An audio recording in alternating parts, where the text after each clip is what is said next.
Mes amis, dans la vidéo d'aujourd'hui, nous parlons surtout de la Crimée, car la situation y est devenue incontrôlable.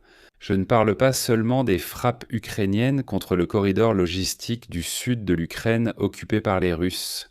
Je parle de la crise du carburant en Crimée. Il est impossible de trouver du carburant. Un énorme marché noir est en train d'émerger. Les autorités locales ont interdit l'achat de carburant en espèces et par carte. Vous ne pouvez utiliser que des coupons gouvernementaux. Et les voitures des gens tombent en panne sèche en plein milieu de la circulation. Je veux dire, regardez cette vidéo. Vous conduisez sur une autoroute. Coincé dans les embouteillages depuis plus d'une heure, je vois ce gars pousser sa voiture après être tombé en panne d'essence. Je me demande s'il va pousser sa voiture jusqu'à Lukoil ou s'il va trouver une solution sur le pont. Peu importe où il va, il lui reste encore beaucoup de kilomètres à pousser. Et puisque c'est, corrigez-moi si je me trompe, je pense que c'est une Lada Samara. Peut-être que c'est autre chose. C'est une sorte de Lada des années 80 ou 90, plutôt de la fin des années 80. Ce n'est pas une voiture très lourde. Avec une voiture lourde, on ne peut pas la pousser ainsi. Maintenant, ici, je vais vous montrer une autre réaction très russe à un problème, qui est bien sûr de le noyer dans l'alcool. Regardez ça. D'après les dernières nouvelles, faites attention. Ne laissez pas vos voitures dehors, hors de la cour. Parce qu'au moins ici, à Baalbek, il y a des gens qui sévissent et siphonnent l'essence. Vous savez, ils prennent l'essence de votre réservoir, ils volent l'essence de votre voiture. C'était aussi quelque chose qui arrivait en Estonie dans les années 90, 80 et 70. C'est un problème de l'Union soviétique. Ce n'était plus un problème en Russie après la chute de l'Union soviétique parce que l'essence était partout. Mais maintenant, l'Union soviétique est de retour en Crimée. Des tickets d'essence et le vol d'essence dans les voitures. Vous pouvez imaginer, on en est arrivé là. Eh bien, et encore une nouvelle de plus. Il n'y a pas d'essence en Crimée, mais il y a de la bière. Gaëjin est là. C'est bien aussi. De toute façon, c'est un jour de demain, alors c'est pour ça qu'on ne conduit pas, on boit. Diji Kadishi. C'est une bière locale ou quelque chose comme ça. Eh bien, c'est une solution très russe à un problème très soviétique. On te vole l'essence de ta voiture, alors tu bois de la bière. En Union soviétique, c'était plutôt de la vodka, mais quand même. Heineken, contactez-moi. Mon mari est prêt à être notre ambassadeur. Tu sais, c'est drôle qu'elle mentionne Heineken parce que la brasserie productrice de Heineken en Russie était une installation de production massive. Elle a littéralement été volée par l'État. Elle a été nationalisée, volée à Heineken. Donc je ne pense pas que Heineken va la contacter parce que les autorités russes ont pratiquement volé pour des dizaines de millions de dollars d'installations de production à l'entreprise. Ça n'arrivera pas, jeune fille de Crimée, je suis désolé. La situation suivante est absolument folle. Être à court d'essence, c'est un problème très simple, mais ça entraîne une énorme toile d'araignée de problèmes. Regardez ça. Sergueï Valéry Valerievitch, s'il vous plaît, suspendez les services de remorquage à Yalta. C'est-à-dire que si une voiture est mal garée, ne la remorquez pas, s'il vous plaît. Pendant la pénurie d'essence, les voitures sont garées parce qu'il n'y a aucun moyen de faire le plein. Donc elles sont garées parce qu'il n'y a pas d'essence, alors on ne peut pas les déplacer physiquement. Elles sont remorquées à la fourrière où elles ne peuvent même pas être récupérées parce que le réservoir est vide.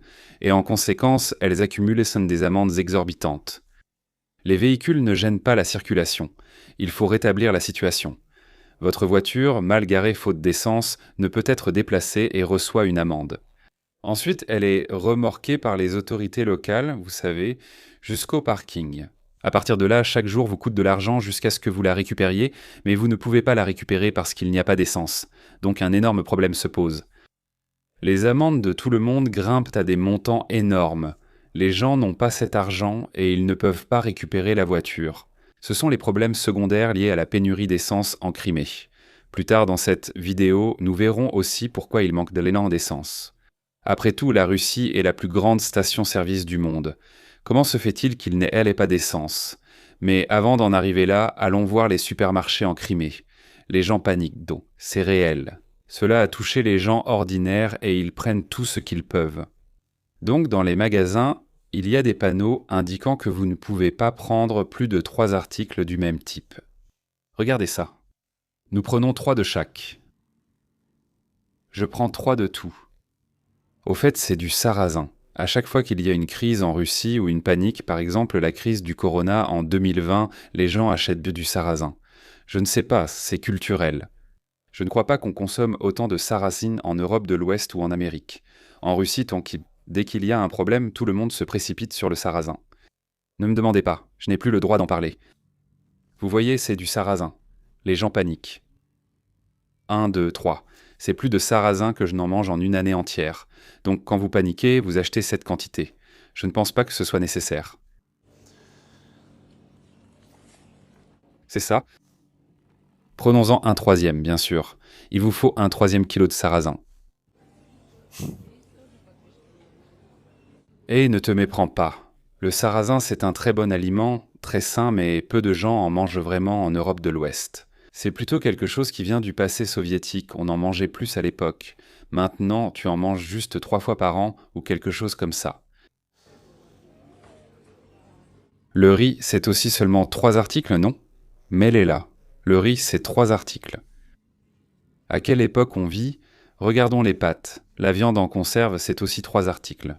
Oui, ils font ça, car les gens stockeraient depuis tout. C'est la panique totale en Crimée. Pour te prouver que je ne chipote pas, de nombreuses vidéos viennent des supermarchés de Crimée. Celle-ci vient de Simferopol, une autre ville assez grande en Crimée. Et ce gars se moque du fait qu'il n'y a rien sur les étagères, comme s'il n'y a pas de sucre, pas de farine. Rien de tout ça, tout est vide. Ce n'est pas de la panique. C'est fait exprès car c'est un design minimaliste. C'est un design néo-moderne minimaliste dans les magasins où tu as vraiment des étagères vides. Parce que c'est vraiment à la mode de nos jours. C'est complètement des conneries, bien sûr, c'est pour se moquer. C'est de la satire. L'Union soviétique est de retour. Les étagères deviennent de plus en plus vides. Tu as des coupons pour l'essence en ce moment. Mais en Union soviétique, les coupons pour le sucre, à la fin des années 80, étaient vraiment célèbres. Tu ne pouvais pas acheter de sucre sans un talong, un coupon en estonien. Tu ne pouvais pas l'acheter autrement. Je parie que ça va bientôt être le cas en Crimée. Nous avons vu l'essence et le supermarché. Voyons maintenant les transports en commun. Certaines gares ont été fermées au public la semaine dernière. Et c'est problématique parce que tout le monde n'a pas de voiture et on ne peut pas se déplacer à vélo quand il fait 40 degrés Celsius dehors. C'est quasiment impossible.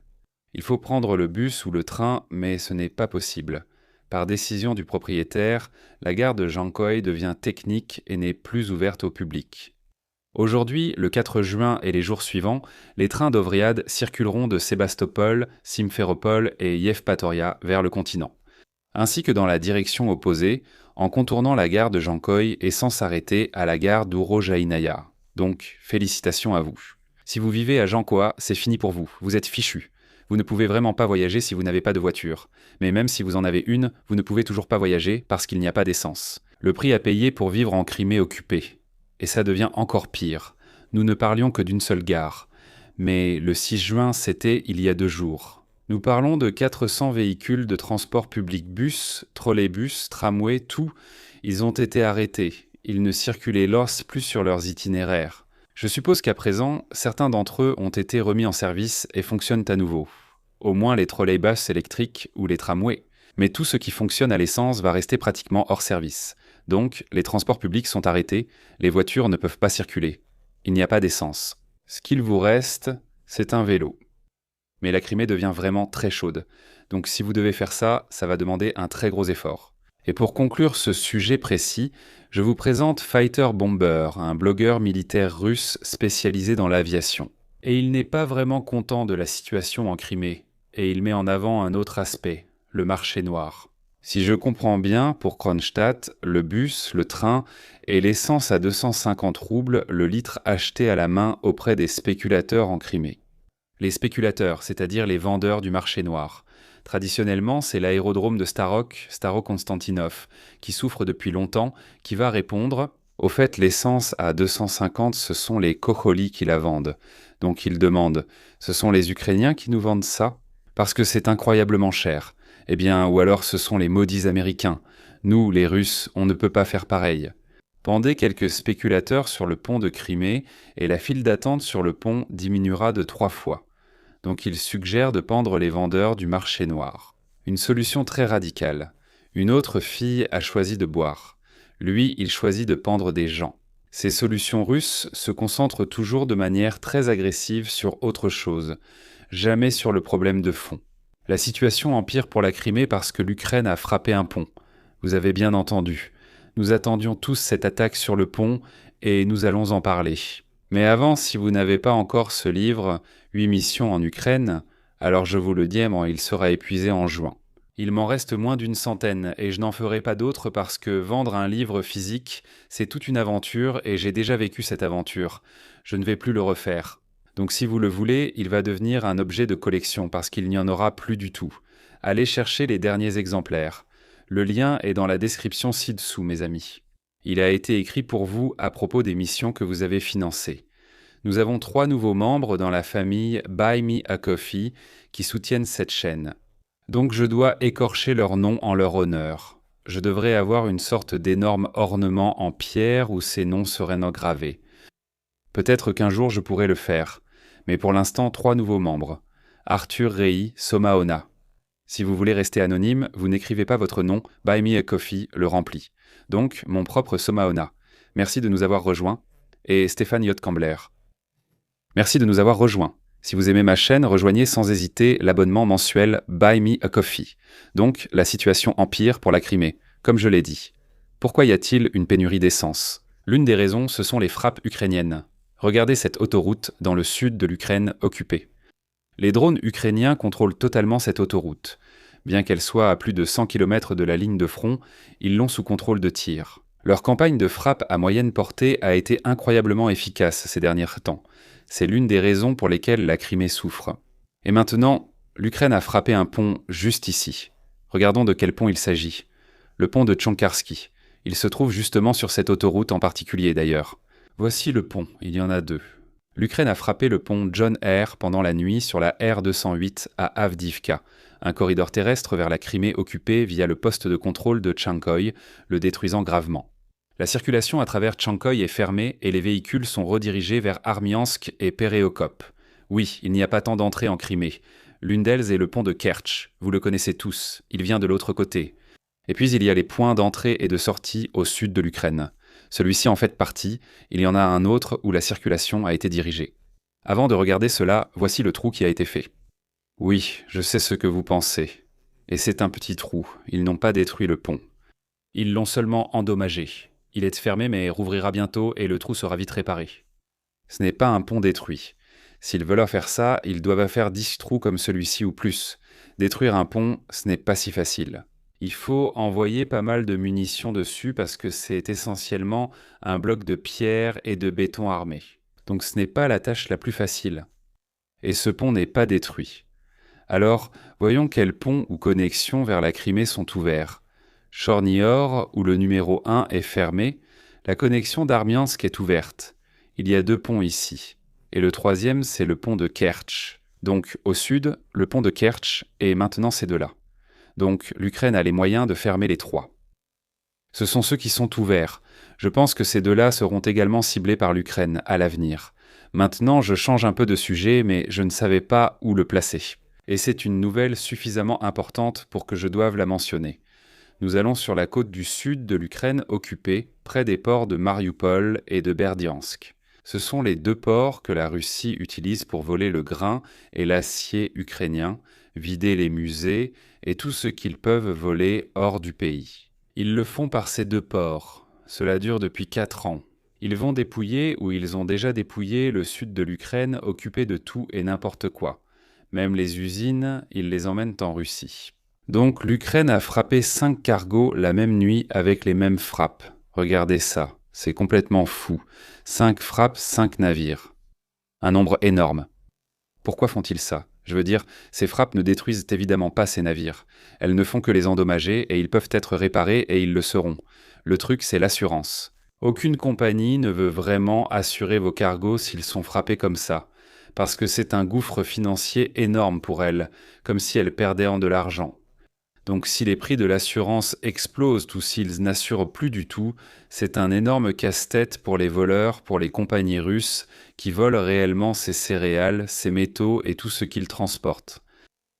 Donc oui, ces quelques drones, quelques frappes, c'est une façon de faire exploser les prix de l'assurance et de rendre le vol de quoi que ce soit d'autre beaucoup plus difficile pour les Russes. Ils le feront et ils le font, mais ça devient plus cher et plus difficile.